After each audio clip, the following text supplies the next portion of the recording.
אז מאות ערבים פרו-בלסטינים תקפו את אוהדי מכבי תל אביב באמסטרדם אחרי המשחק שלהם נגד אייקס. מה אני אגיד לכם? איזו תקופה להיות בישראלי, רק לפני שנה וקצת טרוריסטים חטפו ישראלים בארץ, ועכשיו ישראלים חטפו מכות מטרוריסטים בחול. חלק מהתוקפים האלה אפילו הכריחו את אוהדי מכבי להגיד פרי בלסטין כדי שלא ירביצו להם. פרי בלסטין! ואני לא מבין מה אכפת לפליט המוסלמי מאלג'יר שגר בהולנד כבר עשור מבלסטין. הוא חי עכשיו בסבבה באמסטרדם מעשן ירוק איכותי במקום זיופים של מלברו אדום. בין הפעמים שהוא משתתח על השטיחון שלו כדי להתפלל הוא משתתח על פרוצה מהחלונות האדומים, והוא כבר שכח מזמן מה זה קפה שחור בוץ ועבר ללאטה על חלב שקדים מהסטארבקס. איפה אתה ואיפה עזה? שחרר כבר את המזרח התיכון, יא אובסס. אבל מה שיותר מוזר זה שכל הפליטים האלה שנמצאים עכשיו באירופה הגיעו לשם בכמויות ב-2015. 70 איש על סירת גומי אחת בלי אוכל ומים, כי הם ברחו מהמדינות שלהם בגלל שהמשטר שם היה כמו החמאס. הם היו שם עניים ורעבים ובזבזו אותם ברחובות, ועכשיו אחרי עשור הם תומכים בחמאס שעושה את אותו הדבר לעזתים. זה דפוק, זה כמו שמישהי שנעקצה בעבר במאות אלפי יורו על ידי נוכל הטינדר תספר לכל העולם בנטפליקס שסיימון לוייב הוא קסם של בחור בזמן שהוא שותה לאחיות שלה באותו הרגע את העוש לכאורה. אבל למרות זאת תראו את ג'יג'י חדיד ואחותה רק עוזרות ועושות יח"צ לחמאס ורע לעזתים, אפילו שהן יודעות שאם הן היו גרות בעזה במקום להיות דוגמניות הן היו מכונות של ילדים ומתלבשות צנוע כי היו מכסים אותם עם כיסוי כמו רכב אספנות. אבל זה הקטע שלהם כנראה, הם יורים בחתונות אבל הם לא יורים בתוך הנגמש, ובגלל זה אנחנו צריכים ללמוד מהם, כי אצלנו היהודים אדם לאדם זאב. חלק מהיהודים המפורסמים בחול יוצאים נגד ישראל ומוכרים אותנו רק כדי שיחבבו אותם בתעשייה. לא באמת אכפת להם שאנחנו אוכלים פה חרא. הם לא מרגישים שייכים ליהדות. אם הם היו יכולים הם היו מדביקים בחזרה את העורלה לצינור, ויש לי הרגשה שחלק מהם כבר ניסו. איזה קטע זה שבעבר רדפו אחרי היהודים באירופה בגלל שהם השתלבו במדינה ובחברה כל כך טוב, ובמקום היהודים שהם גירשו ורצחו הם קיבלו מיליוני פליטים שלא רוצים להשתלב בחברה ובמדינה ונתמכים על ידי משלם המיסים האירופאי שמחרבנים על המדינה המארחת וישנים באוהלים בכל מקום. השאנזליזה בפריז מלא בפליטים שגרים באוהל, זה נראה כמו פסטיבל וודסטוק של הג'יהאד האסלאמי. אבל לא הבנתי למה מלך הולנד אמר אכזבנו את היהודים בשואה והלילה שוב. לא אכזבתם אף אחד מוטה. כדי לאכזב אותנו אנחנו צריכים לצפות. אנחנו לא מצפים לכלום אפילו מהמנהיגים שלנו, אז כשנצפה למשהו ממכם אנחנו רק מתוסכלים קצת, כי אנחנו מנסים להגיד לכם האירופאים כבר יותר מדי זמן שה-West is next. אתם הבאים בתור לחיות תחת טרור בתוך המדינה, ובמסתור שאנה פרנק התחבא מהאירופאים הנאצים האירופאים התחבאו מהג'יהאדיסטים. אבל אולי זה כבר מאוחר מדי, כי כמו שראינו זאת לא אמסטרדם יותר, זאת איסלאמסטרדם עכשיו. בסופרים שלכם כבר משתינים על המאכלים שיש בהם חזיר. We don't eat pork.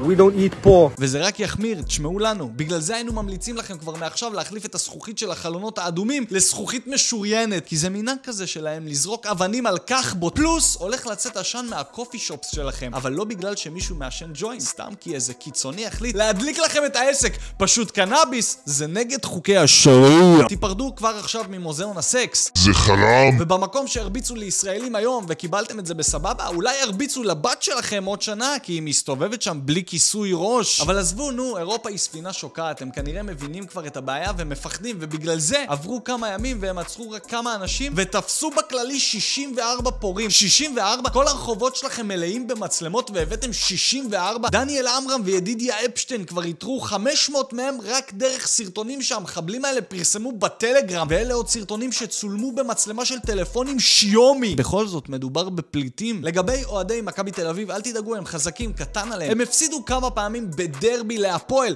ולהפסיד להפועל זה יותר כואב מלקבל מכות מכמה מחבלים. שטויות.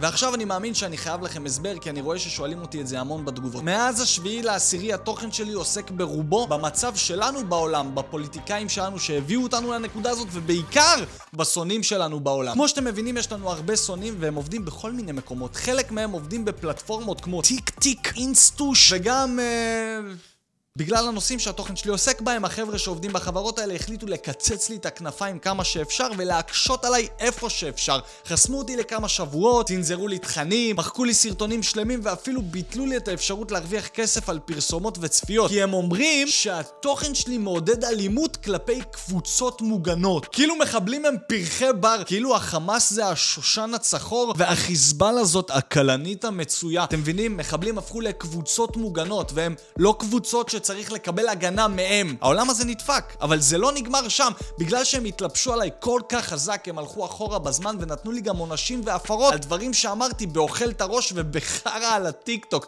בגלל זה הייתי צריך למחוק את כל התוכן שלי, כי הם אמרו לי שיש מצב שיסגרו לי את כל הערוץ לצמיתות. אז מחקתי והפסקתי ליצור את התכנים האלה. כי מה האופציות שלי? לאבד את הערוץ ואת הקשר איתכם? איפה ניפגש אם זה יקרה? מתחת לבניין שלי? אתם לא באים לטלגרם שלי כמו שאני מבקש, אז אני נשמע עכשיו כמו סבתא פולניה כזה. אני מבקשת. למה אכפת לי מהטלגרם? זה רק למקרה חירום, למקרה שיסגרו אותי בחוץ, אז תדעו איפה לקבל לינקים למקומות שאני נמצא בהם. דרך אגב, הלינק למטה. בואו! שימו אותי על מיוט, אבל בואו! כי למרות שמחקתי את התכנים הישנים שלי, אני עדיין יוצר תוכן שיכול להתפרש כבעייתי עבור האנשים שמחליטים על הצנזורה. אני הולך על חבל דק. כן. למה? א', כי אני אומר תמיד את מה שאני חושב. תמיד, וזה לא ייגמר אף פעם. ב', שימצצו לי, שמאיימים עליי אני עושה דווקא. בגלל שכל הדבר הזה קרה, הפסדתי גם את האופציה להרוויח כסף מפרסומות, וגם ביטלו לי את המועדון חברים שלי, וגם את האופציה שאתם שולחים לי תודה. בקיצור, הם לקחו לי את האופציה שאתם הצופים שלי תוכלו לתמוך בערוץ ובעשייה של התוכן הזה. אז הייתי צריך לחשוב על דרך לעקוף את הצנזורה, ובגלל זה פתחתי פטרון. לשם יעלו כל הקטעים הישנים והטובים שנמחקו מפה, לפחות אלה שהצלחתי להציל ולהוריד לפני שהם מחקו. כל הקטעים שמצנזרים בכל מיני מקומות יעלו לשם. נחזור לעשות בקרוב אוכל את הראש מחדש, ואולי בהמשך חרה על הטיקטוק, תלוי כמה אנשים יגיעו לעקוב אחריי בפטרון. בנוסף לזה, שם גם אפשר לעשות מנוי וככה להיות חלק מהמשפחה שלי שתומכת בתוכן הזה ובעשייה שלי, ולהיות השותף שלי לפשע. ומה הוא הפשע הכל כך גדול הזה? לדבר על הכל בלי פוליטיקלי קורקט. אז בואו לשם, אני משאיר לכם פה לינק למטה ויש גם את הכפתור הזה. תודה